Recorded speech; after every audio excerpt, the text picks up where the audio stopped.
안녕하세요. 크리스천 영성학교를 운영하는 신목사입니다. 오늘은 지금 당신의 믿음의 능력이 신앙 성적표이다 라는 제목으로 같이 한번 생각해 보도록 하겠습니다. 세간에 희망 고문이라는 말이 있습니다. 어떠한 상황에도 안 되는 것을 알면서 희망을 주는 말을 일컫죠.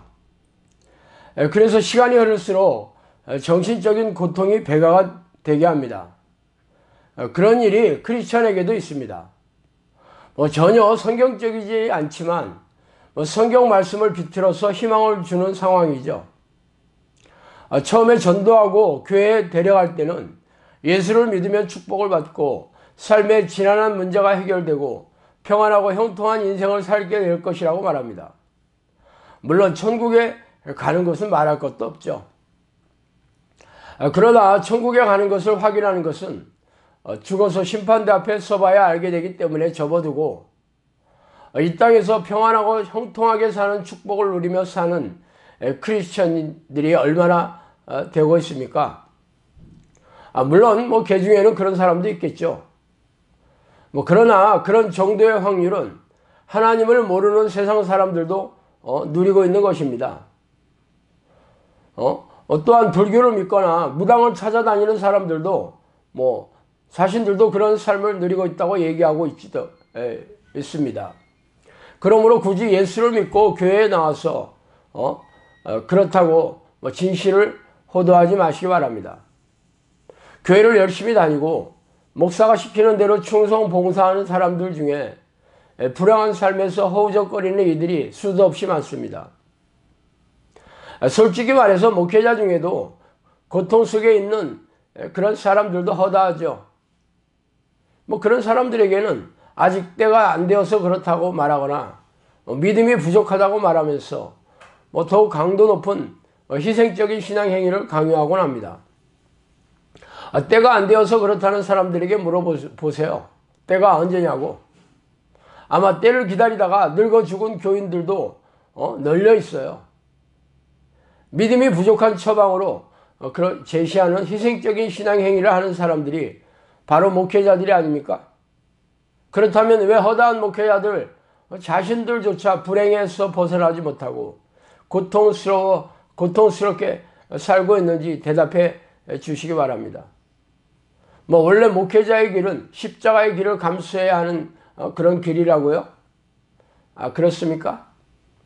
그러나 자신들이 처한 상황이 예수님의 명령을 수행하기 위해 스스로 선택한 그런 사역에서 생겨나는 고난입니까? 아니면 무지와 어리석음으로 불행의 덫에 걸려서거나 그간에 기도응답이 없으며 하나님이 외면하셨기 때문에 그러한 불행한 삶을 빠져 있는 것이 아닌지 날카롭게 분별해 보시기 바랍니다. 그렇다면 믿음이 부족하다는 그런 상투적인 말은 그만 집어치우시기 바랍니다. 믿음이 부족하다는 진단은 틀리지 않지만 그동안 교회의 처방이 효험이 없으면 여러분도 잘 아시는 바입니다. 그래서 교회에 다니면 다닐수록 희망 고문에 허덕이며 삶과 영혼이 탈탈 털리는 이들이 주변에 널려 있습니다. 물론 여러분이 교회에 나온 지 아직 1년이 채 되지 않았다면 좀 지켜보며 기다려볼 수 있습니다. 그러나 십수년 아니 수십 년이 되었는데도 여전히 영혼이 건조하고 냉랭하며 삶이 고단하고 팍팍하다면 기다릴 만큼 기다린 게 아닙니까? 아직도 때가 되어 그렇다면 그렇다고 말하는 목회자의 말을 고지곧대로 믿고 있다면 기가 막히는 일이 아니겠습니까? 그렇다면 벌써 이 땅을 떠나간 믿음의 선배들의 삶을 살펴보세요. 여러분도 때가 되면 현재의 상태를 답습하다가 그들의 뒤를 따라갈 것이 분명합니다. 말하자면 지금 여러분이 무능하고 무기력한 신앙의 상태는 지금까지 해온 신앙 행위의 성적표라는 것을 받아들이셔야 할 것입니다. 앞으로 지금과 같은 신앙 행위를 반복하면 지금과 같이 불행한 삶에서 앞으로도 고통스러워하다가 이 땅을 떠나가게 될 것입니다. 왜 그런지 아십니까? 여러분이 목회자의 말을 성경에 기록한 하나님의 말씀보다 더 믿고 있기 때문입니다. 만약 여러분이 성경을 낱낱이 찾아가며 하나님의 말씀과 현재 자신의 신앙의 상태를 비교하면서 점검하였더라면 알 수 있었겠지만 여러분은 그런 수고를 할 생각조차 없습니다. 그래서 목회자가 성경을 비틀어서 귀에 넣어주는 말씀을 하나님의 말씀이라고 철석같이 믿고 있는 셈이죠. 그러나 적어도 여러분의 삶과 영혼에 하나님의 약속이 이루어지지 않은 것쯤은 의심해 보아야 하지 않겠습니까? 그러나 그런 최소한의 수고조차 하지 않는데 어떻게 여러분이 천국에 들어갈 수 있겠어요? 하나님의 말씀을 멸시하고 경멸하고 있기에 말입니다. 그렇다면 이것을 한번 생각해 보세요. 여러분의 영혼은 천국행이 아니다는 거죠. 사랑하는 자여, 내 영혼이 잘된 같이 내가 범사에 잘되고 강건하기를 내가 간구하느라. 요한 3서 1장 2절의 말씀이에요. 이 말씀은 번영신앙의 방점을 찍고 초대형 교회를 이룬 어느 원로 목사님이 삼박자 축복이라며 전가의 보도처럼 말하는 구절입니다. 삼박자란 영혼이 잘되고 범사가 잘되고 건강한 축복을 말하는 것이죠. 영혼이 잘된다는 것은 천국에 들어가는 자격을 얻었다는 말입니다. 그렇다면 모든 일에 형통하고 건강하게 살아야 할 것이 아닙니까? 천국의 백성이 되었다고는 하는데 하는 일마다 지지부진하고 실패뿐이며 정신질환과 고질병이 치유되지 않고 있다면 성경의 약속이 이루어진 것이 아닐 것입니다. 말하자면 그 대형교회에서 잘되는 사람은 목회 성경을 이룬 원로 목사 한 명에 불과할 것입니다. 수많은 교인들은 세상 사람과 별 차이 없이 고단하고 팍팍하게 살아가고 있을 뿐이에요. 범사에 형통하며 건강한 축복이 임하지 않는다면 천국에 들어가는 일도 없을 것입니다. 하나님은 전지전능하시며 자신의 자녀에게 좋은 것을 주시고 싶어 하시는 분입니다. 여러분의 자녀가 이 땅에서 불행에 빠져 하나님의 자녀가 이 땅에서 불행에 빠져 고통에 허덕이는 것은 그분의 뜻이 아닙니다. 그러므로 여러분이 그분의 자녀인지 날카롭게 분별하시기 바랍니다. 두 번째로, 여러분은 예수님을 찾아가지 않고 있어요. 수고하고 무거운 짐진 자들아 다 내게로 오라. 내가 너희를 쉬게 하리라. 마태복음 11장 28절 말씀입니다. 여러분의 삶에 쉼이 있습니까? 쉼이 있다는 것은 평안하고 자유롭고 즐거운 삶을 누리고 있다는 뜻입니다. 그래서 여러분은 예수를 믿고 교회에 와서 그런 인생으로 삶을 채우고 계십니까?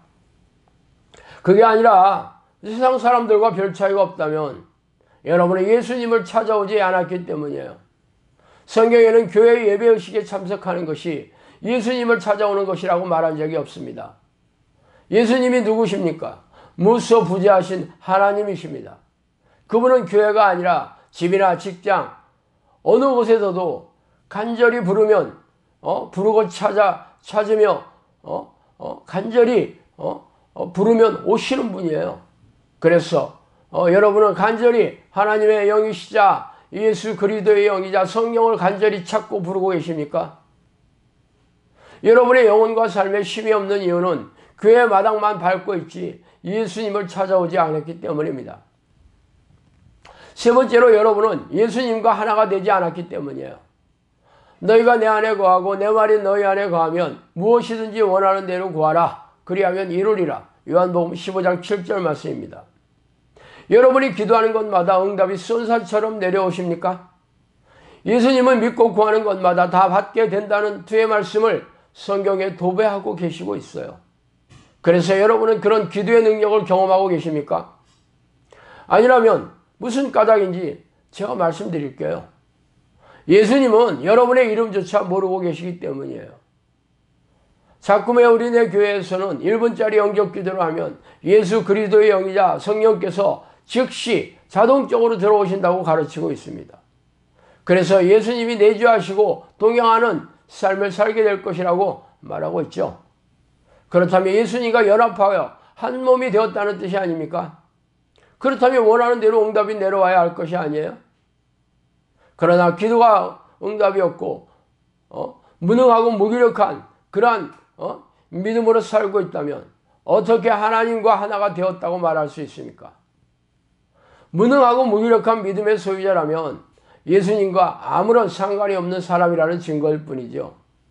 여러분 안에 예수 그리스도의 영이 들어오셔서 통치하시고 다스리시는 하나님의 나라가 이루어졌다면 이렇게 고단하고 팍팍하게 살 수 없는 노릇이지 아닙니까?